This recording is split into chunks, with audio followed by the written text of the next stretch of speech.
भारत में अधिकतर महान शख्सियतों के बारे में लोग दो खेमों में बंटे नजर आते हैं।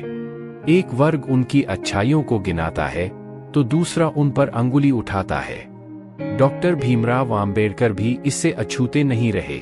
एक तरफ उन्हें संविधान निर्माता और दलित समाज का उद्धारक बताया जाता है तो दूसरी ओर कुछ लोग स्वतंत्रता संग्राम में हिस्सा न लेने की बात कहकर उन पर निशाना भी साधते हैं।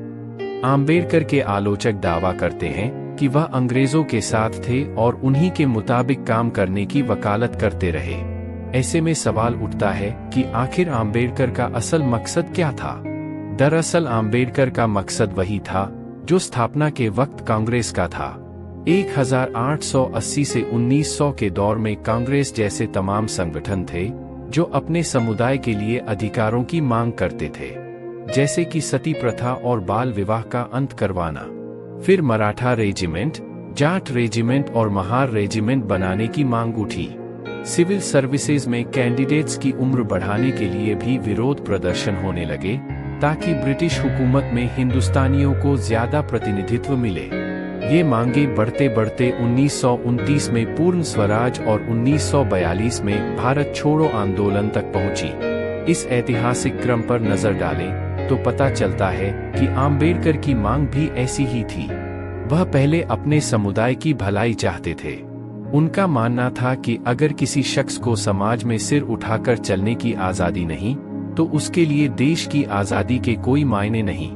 इसीलिए वह सत्ता में पिछड़े तबके की हिस्सेदारी चाहते थे, जिन्हें जातीय व्यवस्था ने ऐसे कामों तक सीमित कर रखा था जो सम्मान की नजर से नहीं देखे जाते थे।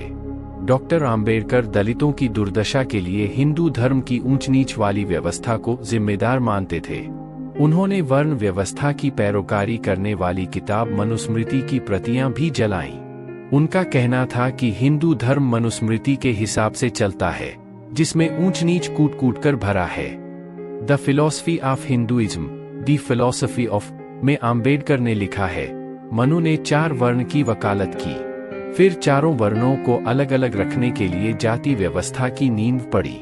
मनु ने जाति की रचना की या नहीं यह तो पता नहीं, लेकिन उन्होंने इस व्यवस्था के बीज जरूर बोए। स्वतंत्रता आंदोलन के दौर में भी सत्ता और जमीन जायदाद में दलितों की हिस्सेदारी न के बराबर थी।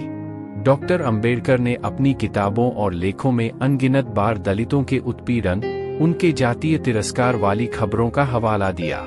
उनका मानना था कि हिंदू धर्म की जाति व्यवस्था को खत्म किए बगैर यह मुमकिन ही नहीं कि दलित समाज में सम्मान के साथ जी सके।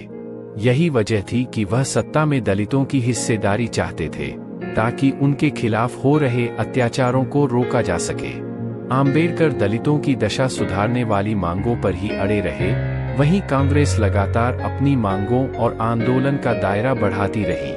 उसने दलितों से जुड़े मसलों को अनदेखा तो नहीं किया, लेकिन उनकी स्थिति सुधारने के लिए कुछ किया भी नहीं। उसका मानना था कि जब आजादी मिल जाएगी तो दलितों के साथ होने वाले भेदभाव भी अपने आप खत्म हो जाएंगे।